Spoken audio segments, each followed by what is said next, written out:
ஆன்மீக உலா சேனலை பாருங்க, மறக்காம லைக் பண்ணுங்க, ஷேர் பண்ணுங்க, சப்ஸ்கிரைப் பண்ணுங்க. பித்ரு தோஷம் என்பது இருப்பது அப்படிங்கிற அந்த வார்த்தை உண்மைனா உண்மை. கர்மா என்பது உண்மையா உண்மை. சில விஷயங்கள்லாம் பொதுவாக வந்துட்டு யாகத்தில் முடியாதது எதுவுமே கிடையாது. அந்த காலத்தில் வந்து பார்த்திங்கனாக்கா முனிவர்கள், யோகிகள் இவங்கெல்லாம் வந்துட்டு எவ்வளோ பெரிய மேட்டர் இருந்தாலும் அந்த யாகம்தான். இப்போ நாடி ஜோதிடம் என்பது உண்மையான்னு கேட்பாங்க. நீங்கள் நாடி போகிற ஆளை பொறுத்து தான் உண்மை. கரெக்ட். எதுவுமே உண்மை தான் இருக்குது.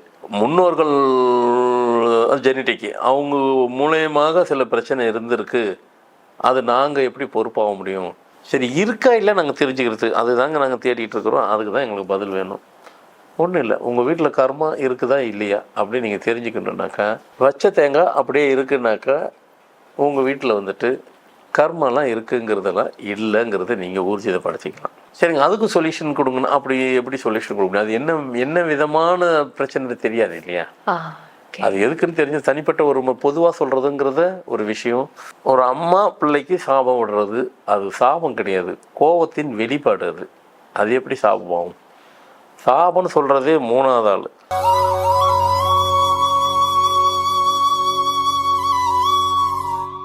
ஆன்மீக உலா அன்பு நேர்களுக்கு இனிய வணக்கம். அலை இல்லாத கடல் கிடையாது, பிரச்சனை இல்லாத மனித வாழ்க்கையே கிடையாது இல்லையா? உச்சகட்ட பிரச்சனை அப்படின்னு வரும்போது நம்ம என்னங்க செய்யறோம்? ஒண்ணு கோயிலுக்கு போய் இறைவன் கிட்ட மண்டி அழறோம் இல்லையா?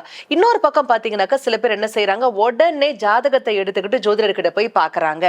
அதை பார்த்த ஜோதிடர் என்ன சொல்றாங்க? நமக்கு என்னைக்குமே புரியாத ஒரு சப்ஜெக்ட்டுங்க, பித்ருதோஷம் இருக்கு, கர்மா இருக்கு, சாபம் இருக்கு இப்படிலாம் சொல்லி நம்மள மிரட்டுறாங்க இல்லைங்களா? இதெல்லாம் உண்மைதானா? நம்ம வாழ்க்கையில சந்தோஷம் அப்படிங்கிறது எப்போ கிடைக்கும்? இதற்கெல்லாம் தீர்வே கிடையாதா?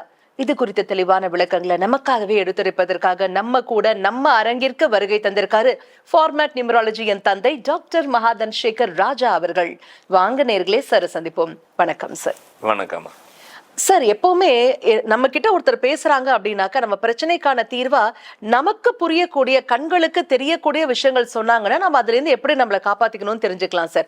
ஆனா கண்ணுக்கே தெரியாத ஒரு விஷயம், சாபம் இருக்கு, தோஷம் இருக்கு, பித்ரு சாபம் இருக்கு, கர்மா இருக்கு இப்படிலாம் சொல்றாங்க. யார் சொல்றாங்கன்னா நிறைய ஜோதிடர்கள் வாழ்க்கையில பிரச்சனைன்னு கண்ணீர் மல்க அங்க போய் அவங்கள பாக்குற நபர்கள் கிட்ட சொல்றாங்க. இதற்கு நீங்க இந்த ஹோமம் பண்ணுங்க, தில ஹோமம் பண்ணுங்க அப்படிலாம் ஒரு லிஸ்டே கொடுக்குறாங்க சார். ஆனா பிரச்சனை அப்படிங்கிறது தீர்வு கிடைக்குதா அப்படின்னாக்கா அங்கதான் கேள்விக்குறி எழுது இல்லைங்களா? என்னுடைய முதல் கேள்வி என்னன்னா, கண்ணுக்கு தெரியாத இந்த சாபம் தோஷம் எல்லாம் சொல்றாங்க. அம்மா அப்பா எப்படி சார் பசங்களுக்கு சாபம் கொடுக்க முடியும்? இதை ஒத்துக்கவே முடியாது. இந்த பித்ரு தோஷம் இருக்கு, சாபம் இருக்கு, இதெல்லாம் சொல்றாங்களே, இது உண்மைதானா? அப்படி இருக்குன்னா தீர்வு தான் என்ன? ஆமா, ஃபர்ஸ்ட் ஆஃப் ஆல் பித்ரு தோஷம் என்பது இருப்பது அப்படிங்கிற அந்த வார்த்தை உண்மைனா உண்மை. கர்மா என்பது உண்மையா உண்மை. விதி என்பது உண்மையா உண்மை. அப்போது இதெல்லாம் இருக்குதுன்னு சொன்னாக்கா நாங்கள் எப்படிங்க அதுக்கு பொறுப்பாக முடியும்? இது கூடவே சில ஹோமங்கள்லாம் பண்ணுங்க, தில ஹோமம் சொல்றாங்களே, அதுவும் உண்மையா? அதையும் நீங்க எங்களுக்காக சொல்லுங்க சார். அது நம்ம யாரையும் பிரத்தியார குறை சொல்லக்கூடாது. அதாவது அவங்களும் என்னம்மா ஜுரம் அடிக்குதா, ஒரு அனர்ஜன் போட்டு பாருங்க. இல்லை சார் எனக்கு அனர்ஜன் வேண்டாம், மெட்டாசின் போட்டால் தான் எனக்கு, மெட்டாசின்லாம் போயிடுச்சு. இல்லை சரி நான் போட்டுக்கோ. இப்படி ஒவ்வொருத்தரும் ஒன்று சொல்கிறாங்கன்னு போகும்போது ஏதோ ஒன்று செய்யுங்க, எதனா ஒன்று செஞ்சாக்கா போகுங்கிற நோக்கத்தில் சொல்கிறாங்க. அதே நேரத்தில் சில விஷயங்கள்லாம் பொதுவாக யாகத்தில் முடியாதது எதுவுமே கிடையாது. அந்த காலத்தில் பார்த்திங்கனாக்கா முனிவர்கள், யோகிகள் இவங்கெல்லாம் எவ்வளோ பெரிய மேட்டர் இருந்தாலும் அந்த யாகம்தான். இப்போது கோயிலில் எதுக்கு யாகம் செய்கிறாங்க அப்படின்னாக்கா எல்லா பிரச்சனை, ஊர் பிரச்சனை மொத்தத்தையும் அந்த யாகத்து மூலயமாவே தீர்த்திடலாம். தீருதா சார்? தீர்த்திடலாம், தீர்க்க முடியும். யாகத்தில் முடியாதது எதுவுமே கிடையாது. முறை பிரகாரம் செய்யணும், அண்டர்லைன் பண்ணணும். எஸ், அதுதான் முக்கியம். அந்த செய்யப்படக்கூடிய அந்த யாகத்தினுடைய முறை பிரகாரம் நீங்கள் செஞ்சீங்கன்னா அது சாத்தியப்படும். அந்த யாகமே ஃபார்மாலிட்டிக்காக ஏதோ ஒன்று செய்யணுன்றதுக்காக செஞ்சீங்கன்னா அது யாகமாக இருக்காது. எங்களுக்கு எப்படி சார் தெரியும்? அவங்க செய்ய சொல்றாங்க, பத்தி ஹோமமே செய்ய சொல்றாங்க, நாங்க போறோம், இந்த நபரை பாக்குறோம், காசு கொடுக்குறோம், அவங்க சொல்றதை செய்யறோம், அவ்வளவுதான் இல்லைங்களா? அதைத்தான் சொல்ல வரேனே. இப்போ நாடி ஜோதிடம் என்பது உண்மையான்னு கேட்பாங்க. நீங்க நாடி போற ஆளை பொறுத்து தான் உண்மை. கரெக்ட். எதுவுமே உண்மைதான் இருக்கு. ஏமா எப்பவுமே எந்த இடத்துலையுமே ஒரு என்ன சொல்றது, ஒரு ஒரிஜினல் இருந்தால் அசல் இருந்ததுன்னா நகல் ஒன்று இருக்கத்தான் செய்யும். அதனால் நம்ம வந்து எதுவுமே தப்பாக சொல்லக்கூடாது, எதுவுமே தப்பான பார்வையிலே பார்க்கக்கூடாது. ஆனால் யாகத்தில் செய்ய முடியாததை வேறு எதுவுமேலேயும் செஞ்சு முடிக்க முடியாது. நீங்கள் பழைய வரலாறுலாம் எடுத்து பார்த்தீங்கன்னா பெரிய பெரிய யாகம்லாம் பண்ணுறதுல பார்த்தீங்கன்னா இப்போ அரசாங்கம்லாம் பார்த்தீங்கன்னாக்கா அவங்க ஃபஸ்ட்டு செய்கிறதே யாகம்தான். அதேமாரி முதல்ல இந்த கிரேதேகத்தில் அப்போ கடவுளுடைய அவங்க அவங்க அவங்க அவங்க ஃபஸ்ட்டு நோக்கமே ஃபஸ்ட்டு யாகத்தை போடுன்றாங்க. இன்றைக்கி இவ்வளோ இது வரப்போது ஒரு யாகத்தை போடுன்றாங்க. கோயிலில் எந்த கோயிலில் யாகம் வந்து அடிக்கடிக்கு நடந்துக்கிட்டே இருக்குதோ அந்த கோயிலில் வந்துட்டு பிரபஞ்சம் உள்ளே இருந்துக்கிட்டே இருக்கும். பவர், அப்படி ஒரு பவர் இருக்கும். கோயிலுக்கு உள்ளே நீங்கள் போகும்போது அப்படி ஒரு பவர் இருக்கும். ஏன்னா யாகத்துக்கு அப்படி ஒரு பவர் இருக்குது. அது ஒரு வழிமுறையோடு இருக்கும். அந்த யாகத்தில் எதெல்லாம் போடணும், எதெல்லாம் சேர்க்கணும், செய்ய வேண்டிய வழிமுறை இருக்குது. அதெல்லாம் செஞ்சிட்டாக்கா யாகம்.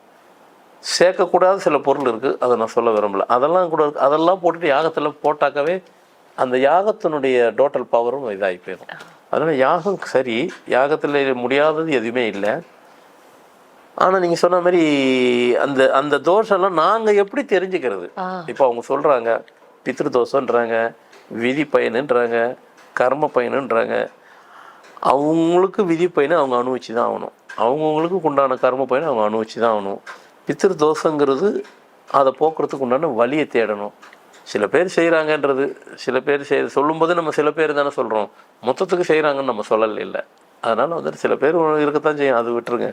ஆனால் நாங்கள் எப்படி தெரிஞ்சுக்கலாம் அந்த ஒரு கேள்விக்கு பதில் ஒன்று சொல்கிறேன். உங்கள் வீட்டுக்குள்ளேயே இப்போது முன்னோர்கள் ஜெனட்டிக்கு அவங்க மூலயமாக சில பிரச்சனை இருந்திருக்கு, அது நாங்கள் எப்படி பொறுப்பாக முடியும்? முன்னோர்கள் வச்சுட்டு போன சொத்துக்கு இப்போவும் நீங்கள் உரிமை கொண்டாடுறாங்கல்ல. எங்கள் தாத்தாவுக்கு தாத்தா 1000 ஏக்கர் இடம் வச்சுருக்கிறாரு, அது அப்படி வேணும் இப்படி சொல்லிவிட்டு அதுக்கு 1000 ரூட்டெல்லாம் போட்டு தேடுறாங்கல்ல. அந்த ப்ராப்பர்ட்டி வேணும்னு நீங்கள் கேட்குறீங்கள, அந்த ப்ராப்பர்ட்டி மட்டும்தான் வேணும் இல்லை, அவங்க விட்டுட்டு போன அந்த கர்மம் நீங்கள் தான் சுமக்க தான் போகிறீங்க. நீங்கள் அதை ஏற்றுக்கிட்டு தான் ஆகணும். ரெண்டுமே கிடைக்கும், அதுவும் கிடைக்கும், இதுவும் கிடைக்குது. ஆனால் ப்ராப்பர்ட்டி கிடைக்குதோ இல்லையோ கர்ம பயன் உங்களை ஃபாலோ அது உங்களுக்கு ஷிஃப்ட் ஆயிரும், வந்துடும், சேர்ந்துடும். சரி, இருக்கா இல்லை நாங்கள் தெரிஞ்சுக்கிறதுக்கு அதுதாங்க நாங்கள் தேடிட்டு இருக்கிறோம். அதுக்கு தான் எங்களுக்கு பதில் வேணும். ஒன்றும் இல்லை, உங்கள் வீட்டில் கர்மா இருக்குதா இல்லையா அப்படின்னு நீங்கள் தெரிஞ்சுக்கணுன்னாக்கா ஒரு தேங்காவை வாங்கிக்கிறேங்க, ஒரு கலச செம்பு. அந்த கலச செம்பில் நீங்கள் ஒரு வெட்டி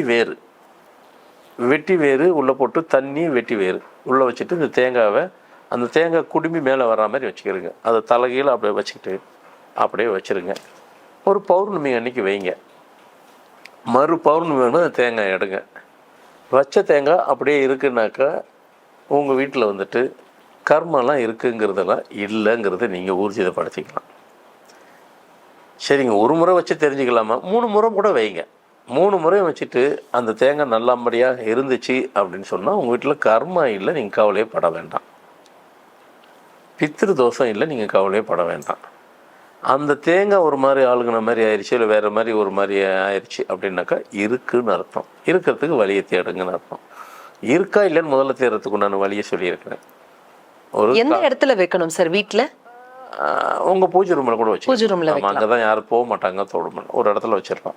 கலச செம்பு, தண்ணி, வெட்டி வேறு, இந்த தேங்காவை அப்படியே கவுத்தி வச்சுக்கிட்டு அந்த குடும்பி பகுதி மட்டும் மேலே அப்படி வச்சுருங்க. பேசாமல் வச்சுருங்க. அதை நீங்கள் ஒன்றுமே செய்ய வேண்டாம், அது தொடக்கூட வேண்டாம். பௌர்ணமிங்க மறு பௌர்ணமி எடுங்க. எடுத்து பார்த்து தேங்காய் உடச்சி பாருங்கள், நல்லாயிருக்கு. 2வது மாதம் நல்லாயிருக்கு, 3வது மாதம் நல்லாயிருக்கு. கவலையே படாதீங்க, யார் சொன்னாலும் கவலைப்படாதீங்க. வீட்டில் பித்ரு தோஷமும் கிடையாது, கர்மாவும் கிடையாது. பேசாமல் விட்டுட்டு மற்ற வேலை பாருங்கள்.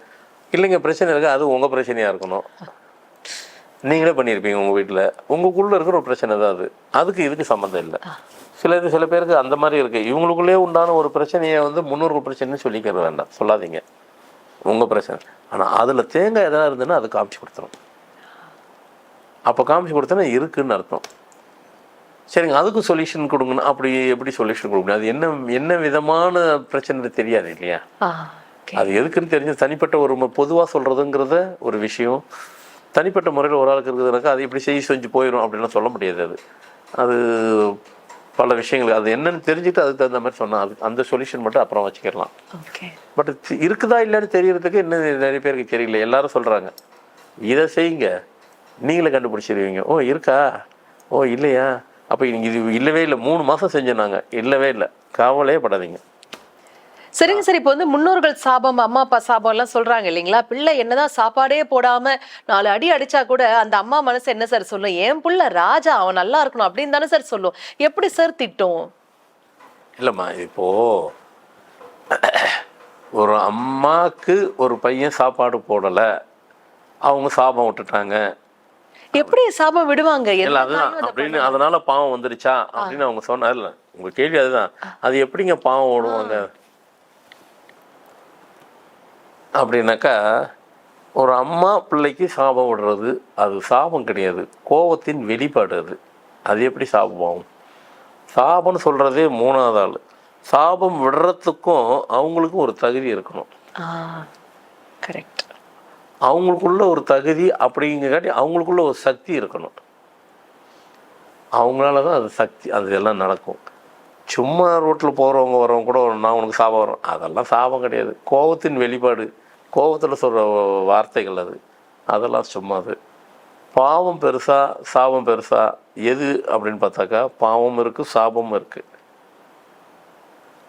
ஆனால் பாவத்துக்கு கூட வழி உண்டு, சாபத்துக்கு வழி இல்லைன்னு ஒன்று இருக்குது. அது சாபம் யாரெல்லாம் விடுவாங்கன்னு பார்த்தீங்கன்னாக்கா, முற்றும் துறந்த முனிவர்கள், யோகிகள், அவங்களுக்கு தான் சாபம்லாம் விட முடியும். சராசரி மனுஷன் அந்த வாக்கியத்தை இவங்க யூஸ் பண்ணிக்கிறாங்க. நான் சாபம் வர்றதில் அதெல்லாம் பழிக்காது. நீங்கள் சொல்ல வெறும் அம்மானு கிடையாது, சில பேர்லாம் வந்துட்டு முன்னோர்கிட்ட சாபம் அப்படிலாம் சொல்லுவாங்க, அதெல்லாம் வாய்ப்பே இல்லை. யோகி சரி, அவங்க தான் சொல்ல முடியும். ரிஷி சித்தர்கள், நான் உனக்கு இப்போ சாப்பிட்றேன் பாரு, இப்போ நீ அப்படியே நின்று நீ கல்லாயிருவேன்னா கல்லாயிருவோம், மனுஷனை கல்லாக்கிடுவாங்க, அது சாபம். அதெல்லாம் நிறைய நடந்திருக்கு. நிறைய ஊர்களில் கிராமத்திலலாம் பார்த்தீங்கன்னாக்கா, ஒரு சின்ன கதை சொல்லிவிட்டு அவர் மனுஷர் தாங்க, அந்த முனிவர்கிட்ட அவர் வாக்கு வார்த்தை வாங்கிட்டு சாபம் வாங்கிட்டார், கல்லாக்கிட்டார். அகலிகை நமக்கு தெரிஞ்ச ஒரு அதுதான் சொல்கிறேன். சாபம் வர்றதுக்கு சக்தியும் தகுதியும் உள்ளவங்க யார்? சித்தர்கள், யோகி, முனிவர்கள் தான். மனுஷர்களுக்கு அந்த தகுதியெல்லாம் யாருக்குமே கிடையாது.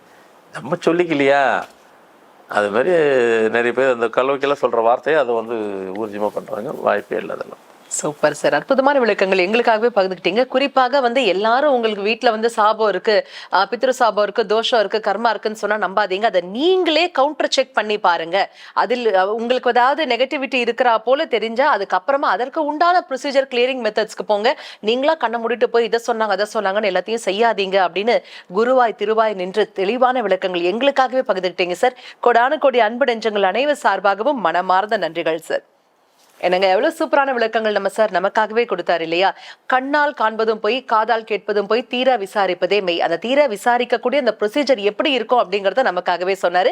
இதே மாதிரி இன்னொரு சந்தேகம் நிறைய பேருக்கு இருக்குங்க. அது என்னன்னா, வீட்டுக்குள்ள பிரச்சனைகள் வருது அப்படின்னாக்க ஏவல், பில்லி, சூனியம், பேய், செய்வினை, கந்திஷ்டி அப்படின்னு அடிக்கிட்டே போறாங்க இல்லைங்களா? உங்க வீட்டுக்குள்ள இது இருக்கு அது இருக்கு, அதுக்கு நீங்க இந்த பூஜை பண்ணணும் அப்படின்லாம் சொல்றாங்களே, இதெல்லாமும் உண்மைதானா? இதையும் நம்மால் கண்டுபிடிக்க இயலுமா? இது குறித்த $1 மில்லியன் ஆன்சர் அடுத்த எபிசோட்ல சார் கிட்ட கேட்டு தெரிஞ்சுக்கலாம். அது வரைக்கும் எனக்கு நான் எப்பவும் சொல்றதா, எங்கேயும் போயிடாதீங்க, எங்க கூடவே இணைந்திருங்க. மறக்காம லைக் பண்ணுங்க, ஷேர் பண்ணுங்க, சப்ஸ்கிரைப் பண்ணுங்க. நன்றி, வணக்கம். மறக்காம நம்ம சேனலை லைக் பண்ணுங்க, ஷேர் பண்ணுங்க, சப்ஸ்கிரைப் பண்ணுங்க. நன்றி, வணக்கம்.